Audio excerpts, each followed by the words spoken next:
Sorry to.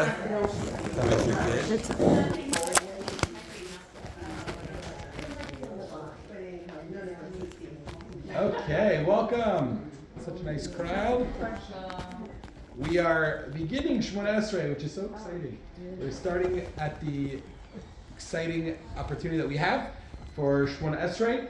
So we'll start talking about, I think we'll start today, start talking about the brachos. Again, we're not going to spend 19 weeks, on the 19 brachos. We'll get to that, why it's 19 and not 18.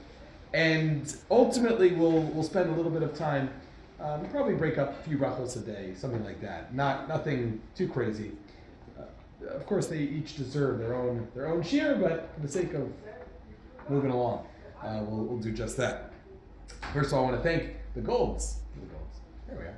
Thank you so much to the Golds for sponsoring the shiur this morning, to Alan and Miriam, sponsoring Day of Learning in honor of Alan's Aliyah on Shabbos. Well, that's when we did. I mean, I would never have announced it, but if I lived here, which I really miss living here. Of course. But having said that, You still could have fooled me. But by mistake, he got two Aliyahs actually. They gave him one again at Mincha. So if that's what it takes to get someone to sponsor the shiur, then we're going to start getting it. That's not why. So I figured I would have to give money anyway. May as well do it in your own. Well, we appreciate it. It's very kind of you. I got a little scared that you were making Aliyah because I said in honor of the Aliyah, but then I realized I read the fine print, and then I saw that it meant Alan's Aliyah. So it was very nice, and we appreciate it, and we should we'll learn in honor of the Golds today. Excellent. Okay, so we are going to take 3 steps, not literally, figuratively, but that's where we are. We are taking 3 steps back. So why do we take 3 steps back? Really don't need to. Why? I'm talking about to begin Shemona Esrei. Not talking about ending Shemona Esrei. That's important. Taking 3 steps back is not important. What's the important part? Forward. Taking 3 steps forward. Taking 3 steps forward. We only take 3 steps back so that we can take 3 steps forward, right? People think 3 steps back is the most, that's at the end of Shemona Esrei. That's why you're getting confused. 3 steps back is only important so that you could take 3 steps forward. 1 step back, 1 step forward. It's a good musar on life. So why do we take 3 steps forward then? Okay, so this we do, we want to sort of approach Hashem hesitantly, sort of. Like we're almost like hesitant. Remember, we're going in front of a king here. Just as you would approach an important person who has our fate in their hands. So that's how you should take your 3 steps forward. You shouldn't run to take your 3 steps forward. You should be slow and pacing yourself, etc. That's why. You see a high school kid tapping Shemona. Yeah, that's like I see people when they finish Shemona Esrei, right? They run. It's like and then go sit down. I don't think that's the idea, but okay, each his or her own. It's kind of like my physical therapist told me this week. It's kind of like you have to listen to your body. There you go. And we want to be as slow and steady. Slow and steady wins the race. But it's ultimately not because we're afraid of breaking an ankle. No, it's not that. It's based off of we're concerned. We're approaching a king. It's like they used to always say the difference. We'll talk about this a little bit. Litvach and Hasidish. Do you shuckle? Do you not shuckle? Do you stand straight during Shemona Esrei? It's almost like I think it was Rav Soloveitchik who said that who was it? Someone, must have his father, who was in the company of a governor of some sort, or someone who really could control the fate of his hand, and he was as still as he possibly could be. And ever since then, I think it was Rav Soloveitchik said, okay, so I'm going to stand still when I daven Shemona Esrei, just as still as I possibly could be. You're scared. Of course, shuckling, there is an element, there is a makor, there is a source for shuckling. It brings you kavana, helps you appreciate it. And Hashem likes that, ultimately, so it's not one way or the other necessarily. But ultimately, this 3 steps forward is slowly, we'll get to the 3 steps back. It's the same concept. Just as when you depart, just as when you arrive to the king, you take 3 steps forward. Now that we have a new king in English, officially. So too, you take your 3 steps back, as we're going to discuss. It's also slowly, you're departing the presence of the king. We're not running away. We're not running to the next period. It was interesting to watch videos of the coronation, to see some of the people slowly. Before they see the bowing. We have a lot of elements of understanding kingship by King Charles. I almost think of it as when you approach some mighty being, right? So you kind of go back a little, you're a little nervous, and it's like they say, come. I feel like Hashem is saying, come to me, come. Very good, and you still go slowly because you're still a little concerned, right? You're still like scared. You're still not sure what to do, and I like that approach. Interesting. Anyone English here? No. Okay, I can share my true thoughts on the monarchy. No. Okay, I'm kidding. Okay, It's not our king thing. Okay, well, most people here have probably seen The Crown anyway, so they don't need my opinion on the ridiculousness of the monarchy. But nonetheless, we will try to. It's not a bad analogy in terms of understanding, and it's true. Rebecca's saying it's very true. The way curtsy, the way the children have to react to their parents. I mean, it's an incredible concept. Honoring even someone who's already the princess has to honor the next level. Everyone has their own. And she did curtsy. She did curtsy, right? She did. And the wife is not the queen. That part's not a Jewish She concept. became the queen. She's officially Camilla's the queen. Yeah, She she's went queen. in the queen consort. She came out. I thought, but she's not. She's still the princess of whatever, right? Duchess of. Camel? No, Camel is the queen. I know, but she doesn't become. I thought the king's wife is not the queen in the monarchy. She's the queen. If he Really? dies, she doesn't become queen. No, of course, right. But she's queen. No, I She's thought she's queen. She's No. not queen. No. Then why did Prince Philip never become King Philip? She came out. She came out. Okay, her dress was awful. Fine. Okay, that's what we. That's what we care about. How heavy are those crowns? Okay, so I thought that because Prince Philip is not the king. No, but she came in consort. She went out queen. Huh. And they He went went in the the queen queen. carriage. Wow. Good for Camilla. She's been through enough. All right. Anywho, that's what I was going to say, because that's the only time where it doesn't connect. It doesn't, we believe in Judaism, it's a husband and a wife or whatever it may be. There's no such thing as, one member of the spouse is the royal and the other one is just the plus one. We don't believe that. So back in history when we had kings, the wives were called. I don't know what they were called, Yeah, but you they never were hear they were about them. equally important. I know that. That's why in Judaism there must be a balance to make it whole and complete. Come in the middle. Sure. In the Okay. Shlomo had like 70. Many wives, but he was punished for that. Yeah, but how many? There They are- weren't all queen. You said we don't believe in. No, but I mean, in terms of now that we believe in the last 1,100 years or so that we can't have more than one wife, so then it's a little different of a story. But I'm saying in terms of equality, we don't believe that the king has the power, the queen is nothing. That she's just a plus one. That's essentially. I mean, Prince Philip was a plus one for 70 years or so, however long she was monarch. Okay, nonetheless, it's something to keep in mind. It's very interesting in terms of how this connects. Just like we always talk about Evet Ivri when it comes up with slavery and understanding the Jewish approach to slavery, which is night and day. Jewish approach to slavery is more hired live-in than is getting paid, like live-ins in Manhattan who are making more than some professionals, with free room and board. So that's what the Torah's understanding of Avadim are. Same idea, just keep that in mind. Okay, so why 3 steps? You ever wonder that? I understand taking steps forward. Hesitant. Why 3? 3 is going to be our magic number for today. And we're going to talk a little bit about 3 the next couple of weeks. So the Torah actually uses 3 expressions for the realm of Hashem. It says Anan, cloud, Arafel, I believe, fog, and Rukia, the firmament. So we take 3 steps forward to enter the presence of Hashem through each of his realms. So we're going through each barrier, if you will. It's one way of looking at the number 3. Okay, so those are the 3 steps back. Really, we only take 3 steps back to take 3 steps forward. Similarly, we are going to discuss on the flip side when we remove ourselves from the situation and we take 3 steps back and why we take 3 steps forward afterward. It may also be a practical idea, maybe something a little different as well. Okay, Hashem. Does it matter which foot you use first? You're supposed to use the left foot first. So you're supposed to go from left foot. This is just the way the Gemara describes it. Left foot goes to the end of the right foot, and then right foot goes to the end of the left foot. Even at the beginning ones? No, Yeah. the end. Oh. Yeah, different idea. I mean, again, your yotze, it's not, but it goes left foot, the end of right foot, the end of left foot, and then go meet in the middle. There's your 3 steps. We stay together because of malachim. Malachim, that's how they do. Raglechem, regel yeshara. that they are considered, they like have 1 foot kind of situation. So we kind of mimic that by putting our feet together. That's the significance of three feet. It's not as important to keep your 2 feet together when you take 3 steps back, but you end up meeting, when you go like that, you end up meeting in the middle. It's your 3rd step. But okay, that's really, what I was referring to, that's really the end of Shemona Esrei. I don't think you really need to be so concerned. It's just, it would be weird for someone to do it differently. I think 3 steps back, you're not going to do 3 steps back differently at the beginning of Shemona Esrei, at the end of Shemona Esrei. So I think it would be a little awkward.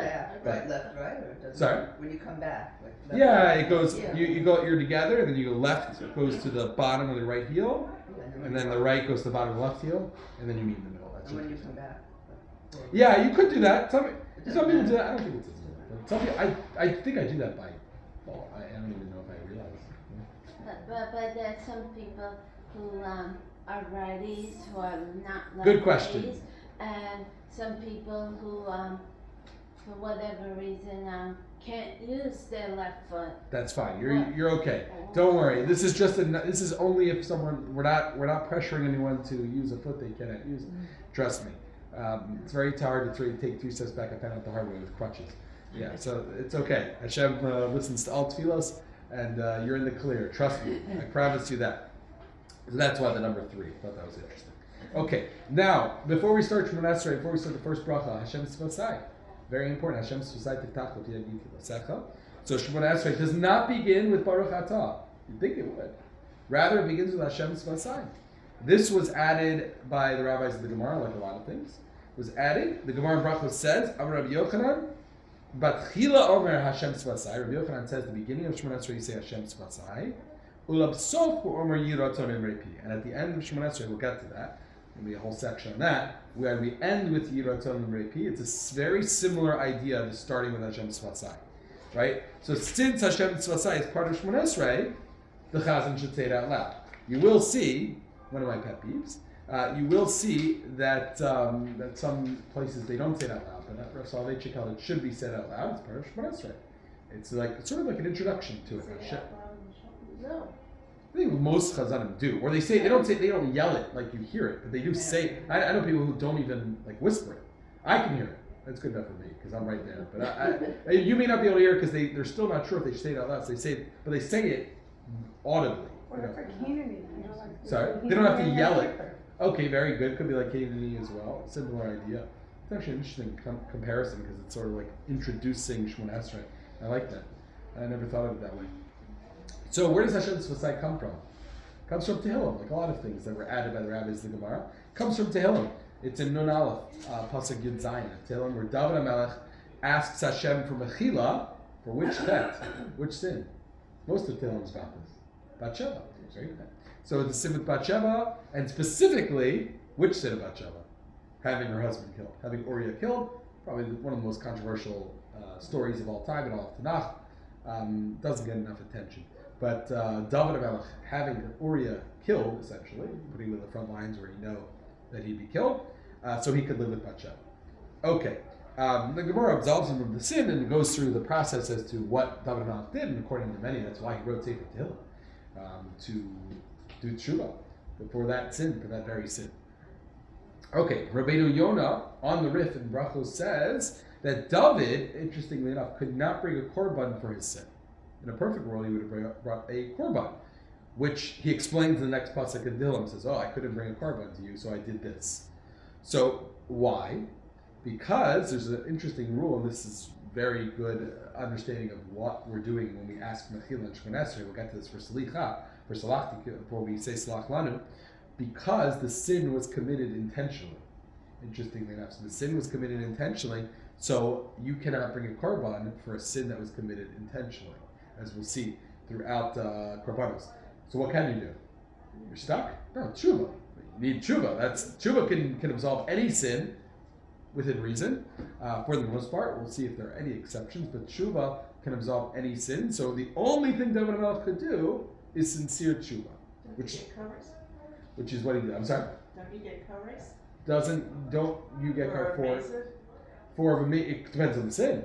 But kares is only, that's reserved for a very few sins, right? Not from Bris Milah, Nida, etc. That's very few. Chametz on Pesach, very few sins warrant the penalty of kares. But if someone violates a sin b'mezid, there is the chayv misa.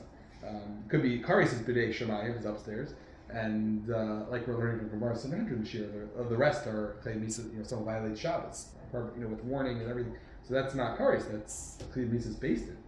That's one of the 4 death penalties that, of course, we don't administer today. But today it'd have to be from Hashem. But excellent. But why wouldn't it be a harsher punishment? It was done b'mezid. Who says that's not harsher? That's the Gemara's question, not mine. Who said it's not what? Who says that's not harsher? What? Which, I'm sorry, you're asking why kares or? What was his punishment? Was it, did he go in the standard? Because he did tshuva. I mean, his tshuva got him out of it. He spent his And entire life, according to some opinions, David Melech spent his entire life doing tshuva for the sin. And it was apparently forgiven. Yeah, it was a big one. Yeah. Let's not sugarcoat it. Maybe because David Melech didn't really want to do the sin, or maybe not purposely, not intentionally. It's a very interesting way of looking at it. But I think he wanted to live with Bathsheba. Was it because there was no witnesses or? Excellent. So it could be the Gemara discusses what he was. Did they have witnesses? Did he? Should he have been held to a higher standard because he was the king? Absolutely. But he spent his whole life doing tshuva for that one sin. It's a fascinating story, the story of David Melech, in terms of understanding that. That's why he wrote Sefer Tehillim. This is our book, right? This is our book of tears, if you will. The book that seemingly the book of Tanakh that everyone rallies around, for better or for worse. I'm not saying it's in a negative context at all, but that when people don't look through Mishlei when they're going through a tough time. I'm not saying they should. I don't. But Eov, wherever it is, people don't look through other books of Tanakh. They look for Tehillim. That's what it's become. Why? Because they can relate to someone not being perfect, someone sinning, and someone pouring out their hearts in tefilah. And that's really all we can do without a Beis HaMikdash. Remember, David Melech didn't have. I'm sorry. He had a lot of hardships. Correct. And you're not supposed to say that David ever sinned, right? Correct. The Gemara says, because he was absolved. I mean, that's our concept, as we learned in the Gemara in Sanhedrin. Our belief is that when someone is found guilty or found innocent, that you don't say, really, you should have been guilty, but you got to have technicality. We don't say that. If HaKadosh Baruch Hu deems someone innocent, it was a long process, and he had to go through a lifetime of tshuva to get there. But maybe that's the way we should look at people, because we just don't know the situation. We don't know enough that. And that's why some people judge. Yeah, and let's leave the judging to the judge, as they say. Let's leave the judging to HaKadosh Baruch Hu, and it may not help us sleep at night. We spoke about Shal Shivas, or we spoke about the parak last night. Russia with Tovlo, that some people seem to get away with murder. That's not for us to judge in this world. They'll have their. We believe that they'll have their. They'll have to face their justice. They'll have to face their judge. Okay, so David, interesting enough, could not bring a korban for his sin, even though they didn't have a Beis HaMikdash. They were bringing korbanos.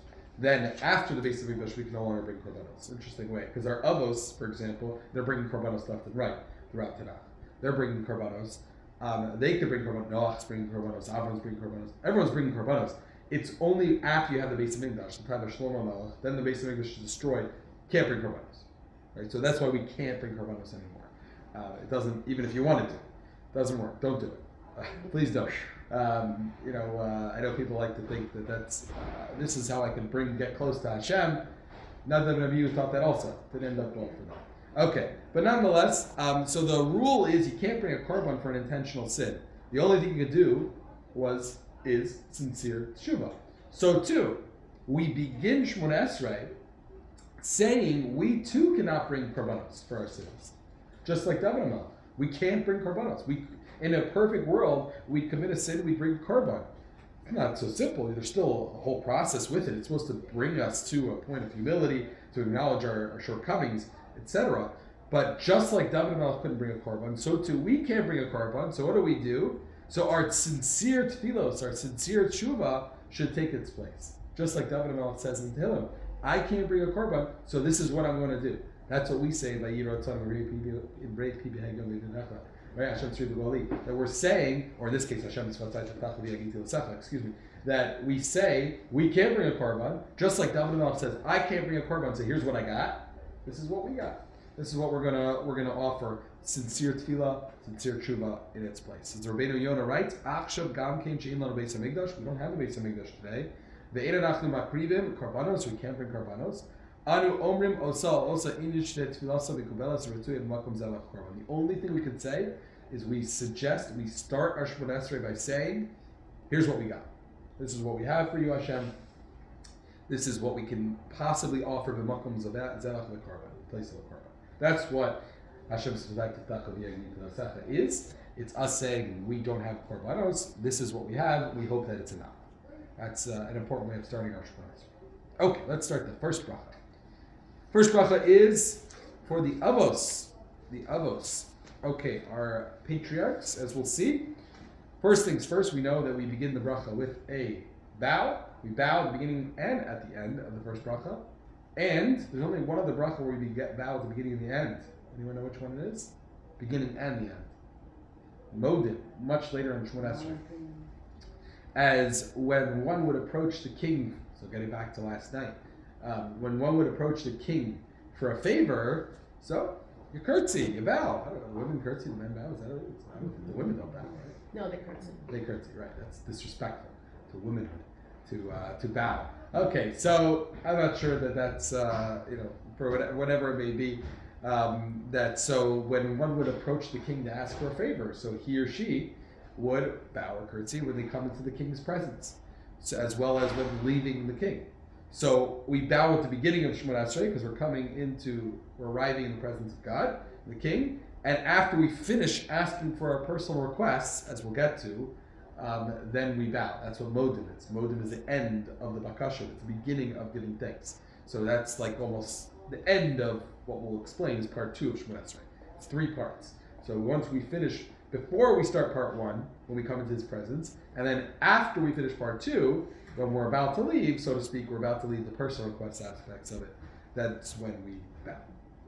Okay, instead of starting with brachos that acknowledge Hashem's power, holiness, like brachos 2, Kabura, and 3, Kala Kadosh, right, of God's talking about God's holiness and power. That's not what we do.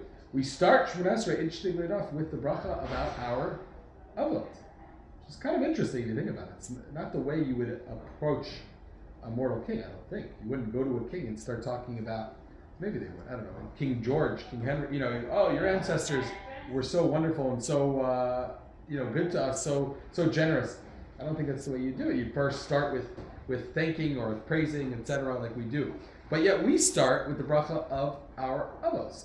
So why was this the first bracha chosen in our Shemona Esrei? It's very simple. Because we believe without our avos, we could not daven. Our avos instituted and they established the tefilah that we know about to this day. The Gemara in Brachos says, Rabbi Yossi, Rabbi Chanina Omer, Rabbi Yossi, the son of Rabbi Chanina says, Tefilos avos tiknu. That our tefilos were established, Shachris Mincha Marv. Very easy way to remember who established what established, I should say. Why? Avram, Yitzchak, Yaakov, Shachris Mincha Marv. Very easy. Avram established Shachris, Yitzchak established Mincha, and Yaakov established Marv. Right? They set the precedent of tefilah for us. Did they have 19 brachos? No, definitely not. Did they even have 18 brachos? Probably not. But they set the... Did Avram one today? Very good question. Excellent. So he established this idea of Shachris as a debate, what that means by Mincha and Marv. Excellent. We know that Avram davened in the morning. How do we know it was Shachris? Because it's in the morning. Right? Okay. Very good. Avram baboker. Right? So the Torah says it was in the morning. He stood up. What is standing up? Inamida el tefilah. That it means he davened. Okay. So Avram Avinu davened, and it was the morning, so we'll call that Shachris. Shachris just means tefilah hashachar, morning prayer. Mincha, Yitzchak is davening. When's he davening? Very good. Wow. Lasuach basadeh. So Yitzchak is davening, waiting for Rivka to come home, which is how we know that Mincha is a tefilah to be said for Shidduchim, right? Because Yitzchak davened Mincha and then finishes Shemona Esrei. All of a sudden, his wife runs in on a horse, and approaching before him. It's a beautiful idea. Lasuach basadeh. So Yitzchak davened, And how do we know it was mincha? Lifnos erev. It was right before evening. So that's mincha. What about mariv? Mariv's a little tougher. Mariv. Right, very good. Vayifka b'makom. Excellent. Okay, you get extra points. And for being the daughter of a rabbi. But you get extra points. But Vayifka b'makom. So Yaakov Avinu met up with the place. What does meet up with the place? It means he davened. What place? Beit El, right? He's davening right before he's having his dream with the ladder. Interestingly enough, though, how do we know it was Mariv? Well, we know he went to sleep. Vayal and Sham. I don't say it was nighttime, though. But Vayal and Sham. I mean, it's Yaakov Avinu. When's he going to sleep? He's not taking a 3-hour afternoon nap. He's probably going to sleep. He's going to sleep at night. So if he went to sleep right after davening, most probably it was Mariv. That's the Gemara's logic to understand how Avram established Shachris, Yitzchak established Mincha, Yaakov established Mariv. Interestingly enough, it's not so clear which one, if they daven the other tefilah, or they establish for all of Klal Yisrael by stating a clear pasuk in the Torah by that time period for that tefilah. That seems to be the way the Gemara understands it. But you're right; it's a fair point. Yaakov, I would imagine, taking your question the other side. I imagine Yaakov davened Shachris and Mincha as well. Right? I mean, I can't imagine he didn't. Just They as had precedent. correct, he actually had precedent. So did Avram daven Mincha Mariv? It's a fair question. In terms of understanding that. But he established this idea of waking up in our morning and davening Shabbos. That's the way the Gemara understands it. Okay. We only praise Hashem by saying Hakel, Hagadol, Hagibor, Banora. That's it. That's all we got. Right? Hakel, we should keep on going. Now, those are the 3 praises mentioned by, anyone know? Moshe Rabbeinu. Moshe Rabbeinu mentions them in Parshas Ekev, Hagadol, Hagibor, Banora. So, those are the 3 we pick. We don't, as we're going to see one of our themes of Shemon Esrei, we stick to the script. Not that we're saying there's no room for personal tefillos. Not at all. As we're going to see, that's encouraged and needs to be done, in my humble opinion. But, ultimately, Hakel, Hagadol, Hagibor, right? That's understanding, very, very important, that if we're going to mention praises of Hashem, then we stick to a script. We don't add. We don't add to what Moshe or David Melech did. We'll get to that. That's not praises of Hashem. That's going to be attributes. Kel Elyon, very good. Excellent. Okay, looks like that's our cue. Well, we can stop here. We'll continue in the first bracha next week in Mirza Hashem. Wish everyone an amazing week. I have a question for you. Sure. Change channels. Yeah. Black Walnut. Yes. When can one shave the hair? Question. Okay, so ideally they should wait to early Tuesday morning. There's what to rely on if they need to. Because you want to make sure you started the 33rd day, but there are those who aren't not fit on that, and we'll get to that. If there's a need, like the barber's only open, they can get Monday night, but they don't have to wait till Chatzos. That's for the 3 weeks where we wait because the burn. So most people don't mind waiting the 12 hours, but someone has a wedding, I don't know, or someone's getting married.